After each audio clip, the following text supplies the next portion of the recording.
Olá, meu nome é Felipe Martins de Oliveira e você está ouvindo a série Espiritualidade para Todos os Dias. A reflexão dessa semana encontra-se no seguinte texto bíblico, João 6, de 25 a 71, e corresponde à semana 15 do Guia Devocional do Evangelho segundo João, cujo título é Jesus, o Pão da Vida. Vamos à leitura do texto bíblico. Quando o encontraram do outro lado do mar, perguntaram-lhe, Mestre, quando chegaste aqui? Jesus respondeu, a verdade é que vocês estão me procurando não porque viram os sinais miraculosos, mas porque comeram os pães e ficaram satisfeitos. Não trabalhem pela comida que se estraga, mas pela comida que permanece para a vida eterna, a qual o Filho do Homem lhes dará. Deus, o Pai, nele colocou o seu selo de aprovação. Então lhe perguntaram, o que precisamos fazer para realizar as obras que Deus requer? Jesus respondeu, a obra de Deus é esta, crer naquele que ele enviou. Então lhe perguntaram, que sinal miraculoso mostrarás para que o vejamos e creiamos em ti? Que farás? Os nossos antepassados comeram o maná do deserto, como está escrito, ele lhes deu a comer pão dos céus. Declarou-lhe Jesus, digo-lhes a verdade, não foi Moisés quem lhes deu o pão do céu, mas é meu Pai quem lhes dá o verdadeiro pão do céu. Pois o pão de Deus é aquele que desceu do céu e dá vida ao mundo. Disseram eles, Senhor, dá-nos sempre desse pão. Então Jesus declarou, eu sou o pão da vida. Aquele que vem a mim nunca terá fome. Aquele que crê em mim nunca terá sede. Mas como eu lhes disse, vocês me viram, mas ainda não creem. Todo aquele que o Pai me der virá a mim, e quem vier a mim eu jamais rejeitarei. Pois desci dos céus não para fazer a minha vontade, mas para fazer a vontade daquele que me enviou. E esta é a vontade daquele que me enviou, que eu não perca nenhum dos que ele me deu, mas os ressuscite no último dia. Pois a vontade de meu Pai é que todo aquele que olhar para o Filho e nele crer tenha vida eterna, e eu ressuscitarei no último dia. Com isso, os judeus começaram a criticar Jesus, porque dissera, eu sou o pão que desceu do céu. E diziam, este não é Jesus, o filho de José? Não conhecemos seu pai e sua mãe? Como ele pode dizer desci do céu? Respondeu Jesus, parem de me criticar. Ninguém pode vir a mim se o Pai que me enviou não o atrair, e eu ressuscitarei no último dia. Está escrito nos profetas, todos serão ensinados por Deus. Todos os que ouvem o Pai e dele aprendem, vêm a mim. Ninguém viu o Pai a não ser aquele que vem de Deus. Somente ele viu o Pai. Asseguro-lhes que aquele que crê tem a vida eterna. Eu sou o pão da vida. Os seus antepassados comeram o maná do deserto, mas morreram. Todavia, aqui está o pão que desce do céu, para que não morra quem dele comer. Eu sou o pão vivo que desceu do céu. Se alguém comer deste pão, viverá para sempre. Este pão é a minha carne, que eu darei pela vida do mundo. Então os judeus começaram a discutir exaltadamente entre si. Como pode este homem nos oferecer a sua carne para comermos? Jesus lhes disse, eu lhes digo a verdade, se vocês não comerem a carne do Filho do Homem e não beberem o seu sangue, não terão vida em si mesmos. Todo aquele que come a minha carne e bebe o meu sangue tem a vida eterna, e eu ressuscitarei no último dia. Pois a minha carne é a verdadeira comida, e o meu sangue é a verdadeira bebida. Todo aquele que come a minha carne e bebe o meu sangue, permanece em mim e eu nele. Da mesma forma como o Pai que vive me enviou, e eu vivo por causa do Pai, assim aquele que se alimenta de mim viverá por minha causa. Este é o pão que desceu dos céus. Os seus antepassados comeram o maná e morreram, mas aquele que se alimenta deste pão viverá para sempre. Ele disse isso quando ensinava na sinagoga de Cafarnaum. Ao ouvirem isso, muitos dos seus discípulos disseram, dura é esta palavra, quem pode suportá-la? Sabendo em seu íntimo que os seus discípulos estavam se queixando do que ouviram, Jesus lhes disse, isso os escandaliza? Que acontecerá se vocês virem o Filho do Homem subir para onde estava antes? O Espírito dá vida, a carne não produz nada que se aproveite. As palavras que eu lhes disse são Espírito e vida. Contudo, há alguns de vocês que não creem. Pois Jesus sabia desde o princípio quais deles não criam e quem o iria trair. E prosseguiu, é por isso que eu lhes disse que ninguém pode vir a mim, a não ser que isso lhe seja dado pelo Pai. Daquela hora em diante, muitos dos seus discípulos voltaram atrás e deixaram de segui-lo. Jesus perguntou aos 12, vocês também não querem ir? Simão Pedro lhe respondeu: Senhor, para quem iremos?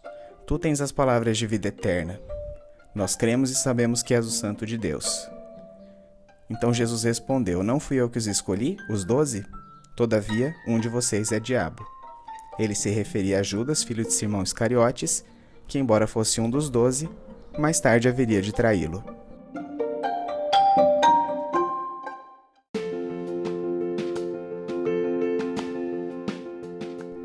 Após os milagres da multiplicação dos pães e de andar por sobre as águas, Jesus é novamente encontrado pela multidão na sinagoga em Cafarnaum.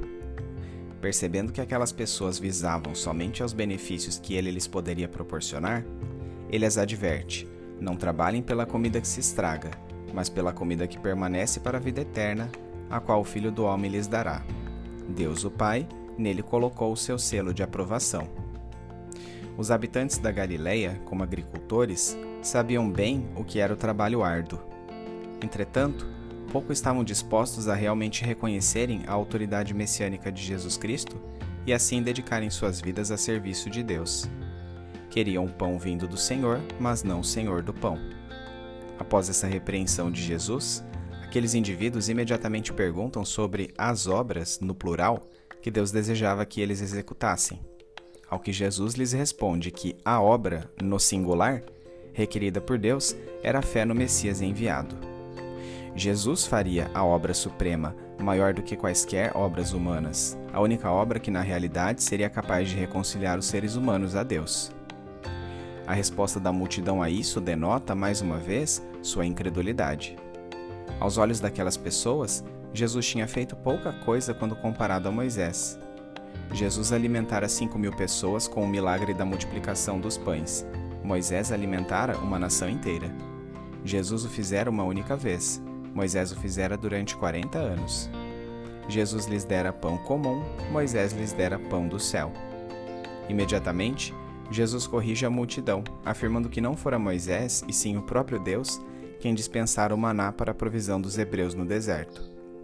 Mais do que isso, o maná havia sido uma mera figuração do verdadeiro pão, Jesus Cristo, que desceu do céu para dar vida ao mundo.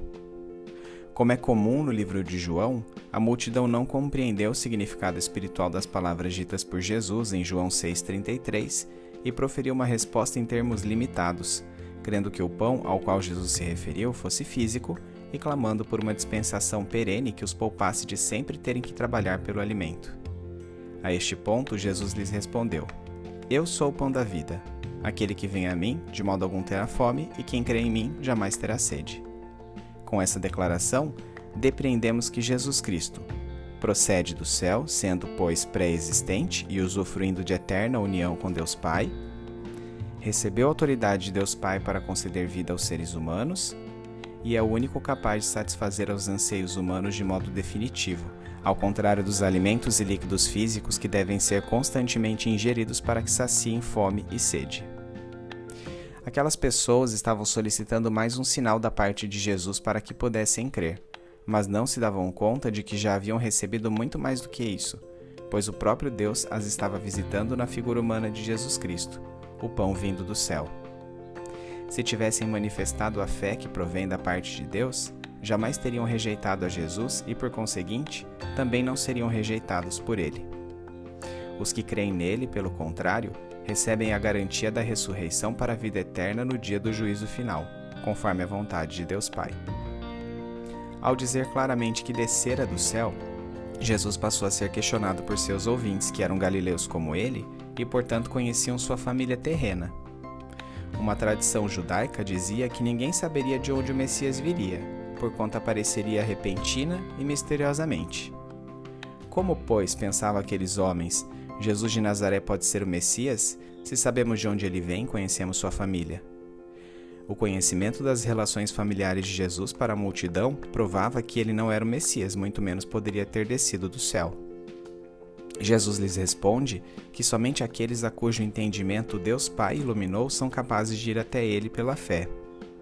Este ensino, vindo diretamente de Deus por meio de Jesus Cristo, contrapõe-se totalmente à doutrina dos fariseus, que, enfocando mais nas tradições orais do que na lei e nos profetas, geraram mitos infundados a respeito do Messias, os quais estavam impedindo a multidão de atrelar a sua identidade a Jesus. Por outro lado, aqueles que vendo a Jesus reconhecem nele o Deus que se fez homem, o pão da vida, dão atenção não ao ensino de seres humanos, mas do próprio Deus, tendo a garantia da vida eterna. O trecho a seguir, de João 6, 48 a 71, é um desenvolvimento do diálogo anterior. Nele, Jesus contrasta o maná dos tempos antigos, que saciou a fome apenas temporariamente e foi capaz de prover somente a necessidade física daqueles que o comeram, com o dom da vida eterna que a fé nele, o pão da vida, é capaz de proporcionar. Interpretando literalmente as palavras ditas por Jesus em João 6,51, os judeus perguntaram como seria possível que ele lhes desse de sua carne para comerem, ao que, para enfatizar a ideia, Jesus lhes responde: se vocês não comerem a carne do Filho do Homem e não beberem o seu sangue, não terão vida em si mesmos. Todo aquele que come a minha carne e bebe o meu sangue tem a vida eterna, e eu ressuscitarei no último dia. O sentido dessas palavras não é sacramental, isto é, não pretende ser um ensino sobre a Eucaristia, mas é figura de linguagem típica de João que se apropria de elementos metafóricos como luz, água, pão, porta, etc., para descrever diferentes aspectos de Jesus Cristo. Comer e beber da carne e do sangue de Cristo significa tomar parte, pela fé, da reconexão com Deus que sua morte representaria. Sua carne e seu sangue seriam a comida e a bebida verdadeiras, contrastando com o maná dado no deserto por intermédio de Moisés e até mesmo com os pães físicos que Jesus milagrosamente multiplicara. A fé em Cristo permite-nos participar da natureza divina de modo perene, da mesma forma como o próprio Cristo viveu e realizou suas obras a partir de Deus Pai. Os discípulos, por conveniência, cujas reais intenções haviam sido anteriormente questionadas por Jesus em João 6,26, escandalizam-se com o conceito de uma morte sacrificial do Messias. Muitos deixam de segui-lo após isso. Se aquelas pessoas titubeavam diante da necessidade da morte de Jesus, certamente não creriam também quando de sua ressurreição. Não creriam nele de qualquer forma. Somente aqueles cuja fé fosse gerada pelo próprio Deus creriam e encontrariam a verdadeira vida por meio das palavras de Jesus. João 6,67 menciona pela primeira vez nessa narrativa do Evangelho a presença de 12 discípulos mais íntimos de Jesus. Nesse versículo, Jesus pergunta aos 12 se eles também deixariam de segui-lo após o seu discurso. Pedro, porta-voz dos 12, afirmando sua fé na autoridade messiânica de Jesus, reconhece: Senhor, para quem iremos? Tu tens as palavras de vida eterna. Nós cremos e sabemos que és o Santo de Deus. Embora respondendo que esta confissão confirmava que o próprio Deus, por meio de Jesus, havia escolhido os 12 discípulos para crerem nele, Jesus cita pela primeira vez no livro de João que seria traído por um deles.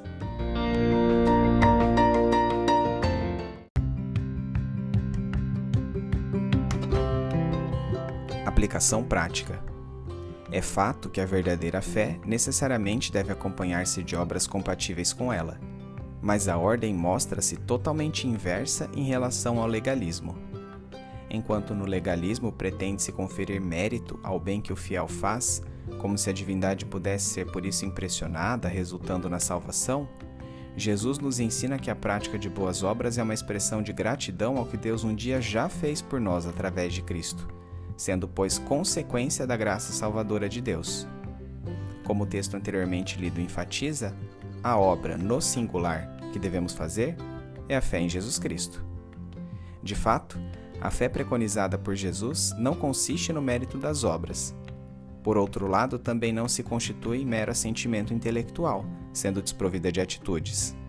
A fé é um ato gracioso infundido por Deus no ser humano pecador, de modo que ele se torna participante da natureza divina e dela se alimenta, gerando as condições necessárias para a sua justificação e, após ela, passando ao processo de santificação. Como bem disse Dallas Willard a esse respeito, a graça não é o oposto do esforço, mas sim do mérito. Não somos salvos por uma postura legalista, mas isso não quer dizer que nos devamos acomodar. Deus nos conclama a construir seu reino e a proclamar sua palavra a todo mundo, e isso certamente será trabalhoso. A diferença é acharmos que fazendo isso adquirimos a salvação ou um status privilegiado perante Deus. O centro tanto de nossa fé quanto de nossas obras deve ser Jesus Cristo. Mediante o Cristo histórico, físico, carne, homem que realmente viveu sobre a face da terra, é que a humanidade recebeu o privilégio da vida eterna, pois por suas próprias tentativas, jamais encontraria vida em si mesma. Como pão da vida, ele precisa ser provado por cada um de nós. Não sejamos discípulos por conveniência que se aproximam de Deus apenas por aquilo que Ele pode nos oferecer. Não sejamos meros ouvintes. Não nos contentemos com as experiências dos outros indivíduos com Deus. Pelo contrário, somos chamados a experimentar um relacionamento pessoal com Ele. É como bem disse um dos pais da igreja, Irineu, quando inquirido acerca da maior contribuição trazida por Jesus Cristo. Ele trouxe a si mesmo.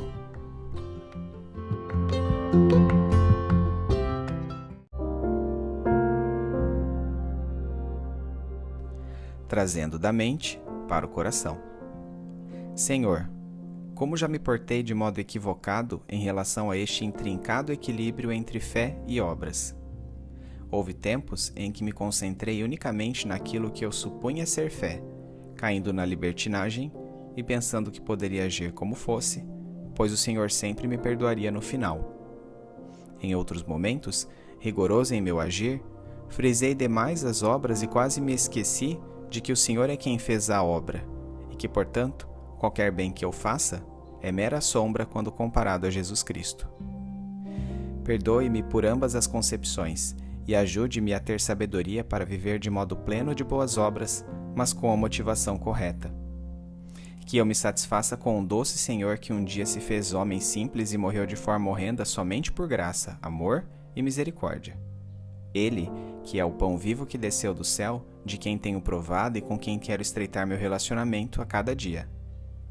Mas que eu entenda que sou chamado a trabalhar e que o caminho certamente será árduo, pois meu Senhor é severo em exigir que eu faça bom proveito da vida que Ele me deu. Ajude-me a, motivado pelo exemplo de serviço e humildade de Jesus, trabalhar de maneira apropriada, com disciplina e excelência para a construção do seu reino. Em nome de Jesus. Amém.